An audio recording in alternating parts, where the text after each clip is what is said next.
Voluntarily खुद से स्वतः ज्वाइन करने की बात हो रही है नौजवानों के लिए फौज, ये कितनी सफल हो पाएगी बात? देखिए, सबसे पहले तो हमारे फौज जैसे दुनिया की दूसरी फौजें हैं, अपने आप को आधुनिकता की तरफ ले जा रही है। आधुनिक हथियार ले आ रहे हैं हम लोग अपने इन्वेंट्री में, उसके साथ साथ इलेक्ट्रॉनिक वॉरफेयर भी चल रही है। और कई चीज़ें ऐसी हैं जो कि ट्रेडिशनल आर्मीज के अंदर होती थी पुराने सदी में, अब ज़रूरत नहीं है उनकी, तो रीऑर्गेनाइजेशन करना ज़रूरी है। और आर्मी की ये कितना सफल हो सकता है सर? हाँ, मैं बता और रहा हूँ शॉर्ट सर्विस कमीशन से कितना अलग होगा? हाँ, मैं उस पर आ रहा हूँ बाद में। तो पहली बात तो है हमारी डिफेंस बजट अभी इस साल जीडीपी के हिसाब से थोड़ी कम की गई है, 2.1% है। इसको बढ़ाया जाए, क्योंकि इसको बढ़ाने के बाद ही हम मॉडर्न इक्विपमेंट ले सकते हैं। अब अपने खर्चे कम करने के मेरी लिए ये राय है कि हेल्थ बजट भी बढ़े। मैंने बड़ा हाल में रिसर्च किया जहां पर देखा है कि डिफेंस से कहीं ज्यादा होता है। अगर कोरोना वायरस ना होता तो हमारे अस्पताल ऐसे थोड़ी होते। अब अस्पताल भी इम्प्रूव हो गए हैं, शुक्र है, कोरोना का डर से अस्पताल भी इम्प्रूव हो गए हैं। अच्छा, आप कह रहे हैं जो ये शॉर्ट सर्विस, हमने कहा हमारे खर्चे पेंशन के बहुत ज़्यादा हैं। आप समझ सकते हैं 1/3 हमारी जो बजट डिफेंस बजट है वो पेंशन के लिए चली जाती है। तो बेसिकली लोग ये नहीं आरोप लगाएंगे कि फिर ये तो फौज जो है नौजवानों को इसलिए लेना चाहती है क्योंकि उसको पैसे का लाभ कमाना है? देखिए, दो चीज़ें होंगी। एक तो हमने करना ही है कि डिफेंस का जो एक्सपेंडिचर है उसको कम किया जाए, और अगर जो सिनर्जी है तीनों आर्मी, नेवी, एयरफोर्स में, उसमें बढ़ाई जाए, जिससे कि कई चीज़ें ओवरलैप होती हैं और उनकी प्रायोरिटीज़ भी एक फौज। लेकिन कोई 3 साल के लिए काम करने के बाद कोई जॉब, हालांकि कॉर्पोरेट्स आगे आ रहे हैं, जॉब की कोई गारंटी नहीं है 3 साल। उसके बारे में मैं कहूँगा। हाँ। कुछ देशों में ऐसा उपाय है। और मैंने सुना चीन के भी सिपाही जो हैं 4 साल के बाद बड़े हैं जो वॉलंटियर नहीं करते, वो वापस यूनिवर्सिटी में चले जाते हैं। तो उनकी भी आर्मी ऐसी है। लेकिन हमारी आर्मी इसलिए उनसे ज़्यादा सक्षम है कि हमारे वॉलंटियर पूरी लाइफ सर्विस आर्मी में करते हैं, उनका एक्सपीरियंस बहुत होता है।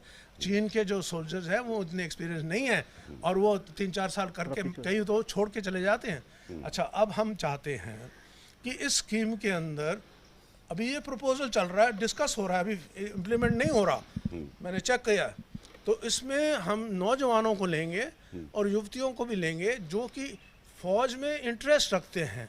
उससे क्या होगा, देश में कोई पॉलिटिशियन बन जाता है, कोई डॉक्टर बन जाता है, कोई इंजीनियर बन जाता है, साइंटिस्ट, उनको फौज का कुछ तो तजर्बा हो जाता है, बॉर्डर का कुछ तो तजर्बा हो जाता है। तो कहने का यही मतलब है कि हम अपनी फौज में यूथ को एक चांस दे रहे हैं जो कि चाहते हैं, इच्छुक हैं कि हम मिलिट्री यूनिफॉर्म पहने, हम देश की सेवा करें। लेकिन शॉर्ट सर्विस कमीशन से फिर ये कैसे अलग हुआ? हाँ, एक तो समझ में आ गया कि पैसा इस पर 80 से 85 लाख रुपए का खर्च है, वो खर्च करोड़ों में होता है। शॉर्ट सर्विस के 60% तो रेगुलर बन जाते हैं, वो चांस इनको नहीं मिलेगा रेगुलर बनने का। अच्छी बात नहीं, क्योंकि मान लीजिए अगर इसमें से कोई रेगुलर बनना चाहे तो अच्छे वाले जो इसमें हैं, जो बनना चाहते हैं, हम उनको ले लेंगे। जो डेडवुड है, जो फिट नहीं है, 3 साल में परख लेंगे, तो उनको नहीं लेंगे। तो इसलिए हमारे ऊपर चॉइस है, लेकिन उनको ऑप्शन है, ये ऑप्शन उनके लिए बंद नहीं है। लेकिन पैसा कैसे बचाएंगे कि पैसा उनको पेंशन नहीं देना पड़ेगा,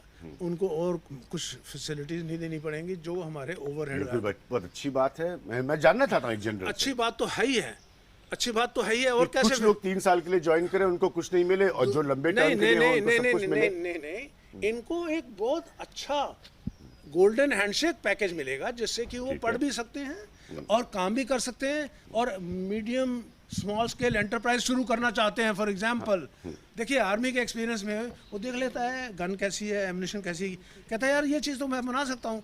तो मैं 3 साल के बाद प्लान बना देता है, बोलता है मेरे को ये कोर्स करवा दो, मेरे को वो ट्रेनिंग दिलवा दो, वो मिल जाएगी। उसके बाद जब फौज छोड़ता है, गोल्डन हैंडशेक लेके गवर्नमेंट के नए जो स्कीम बने हैं उससे लोन लेके अपनी इंडस्ट्री शुरू करेगा।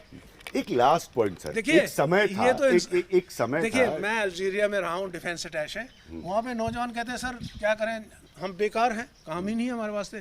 तो मैंने कहा गवर्नमेंट ऑफ अमेरिका भी हर इंसान को जॉब नहीं दे सकती, आप गवर्नमेंट पे क्यों वेट कर रहे हो? अपना भी तो सोचिए, कुछ अपना दिमाग बुद्धि लगाइए। भगवान की दी हुई बुद्धि इस्तेमाल करिए। एक आखिरी पॉइंट, क्योंकि आपने कहा कि नौजवान आना चाहते हैं, बहुत लेकिन आना चाहते हैं। विज्ञापन भी देना पड़ रहा है आर्मी को। पहले भी ऐसा हुआ है, नौजवानों को अपनी तरफ आकर्षित करने के लिए, अट्रैक्ट करने के लिए। मैं कह रहा या हूं, तो वो आना चाहते हैं या वो नहीं आना चाहते।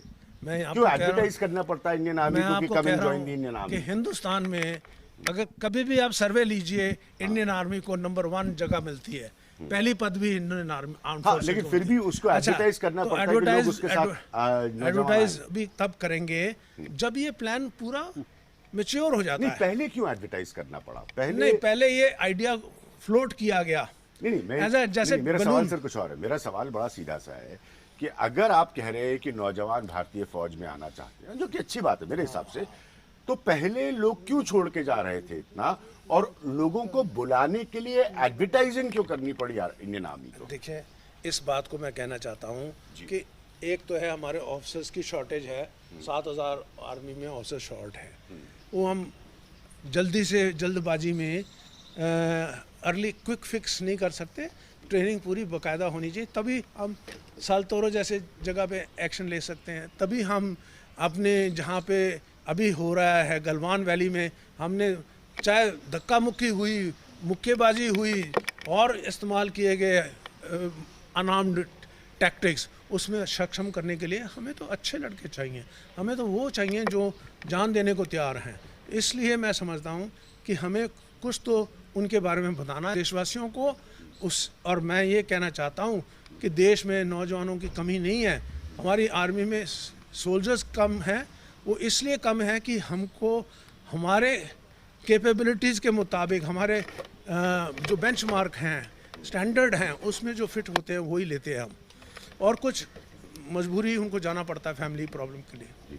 चरण सिंह, हमसे बातचीत करने के लिए बहुत बहुत शुक्रिया। जैसा सुना था, आप अपनी बात खुलकर रखते हैं। मुझे भी बहुत अच्छा लगा आपसे सवाल पूछना। Thank you so much. ABP news आपको रखे आगे।